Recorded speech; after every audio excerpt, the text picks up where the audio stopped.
সবাই কি অবস্থা, কেমন আছেন? আজকে এখন যে মোবাইলটা দেখাচ্ছি এটা হচ্ছে গিয়ে আমার জীবনের প্রথম উপার্জনের টাকার মোবাইল কিনা। আমি 2017-তে সৌদি আরব যাই। 17, 18, 19 সালে, তারপর 2018 লাস্টের দিকে আমি এই মোবাইলটা কিনি, হুয়াই নোভা 3i। এই মোবাইলটা মানে অনেক স্মৃতি আমার কাছে। এখন আমি এটা 2018 লাস্টে কিনি, আর এখন হচ্ছে 2025 সাল। এখন আলহামদুলিল্লাহ মোবাইলটা খুবই ভালো চলতেছে, কিন্তু সমস্যা হলো এটা মানে ব্যাটারির সমস্যা হয়ে গেছে একবার। ব্যাটারি চেঞ্জ করা লাগছে, এটা ছাড়া এটার আর সব কিছু ঠিক আছে।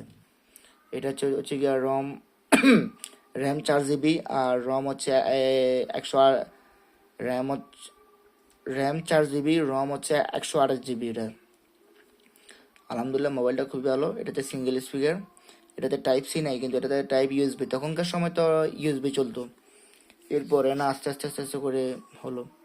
তো মোবাইলটা আজকে ভিডিওটা করার উদ্দেশ্য হলো গিয়ে, এটা যখন আমি কিনছি তখন আমি এরকম ব্লগ ট্লগ করতাম না।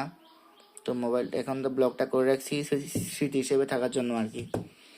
ফোরশু একটা ব্যাক কভার কিনছি মোবাইলটার জন্য। এটার এখন একটু সমস্যা করতেছে। এটাতে যে এই যে মানে লক বাটন বা ভলিউম বাটন এগুলা একটু দাবে গেছে, এগুলা মানে জোরে টিপতে হয় আর কি। বয়স হয়েছে না মোবাইলের।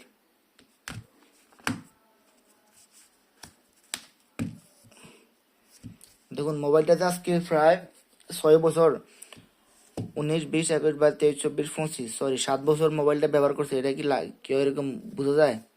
এখন একদম মানে নতুনের মতো। তো ঠিক আছে, সবাই ভালো থাকবেন। এই আর কি, এটা আমার অনেক স্মৃতি, অনেক ভালো একটা মোবাইল, আমার খুবই মায়া লাগে। আমি কোনো কিছু কিনলে আমি এগুলো বিক্রি করি না। সবাই ভালো থাকবেন, আসসালামু আলাইকুম।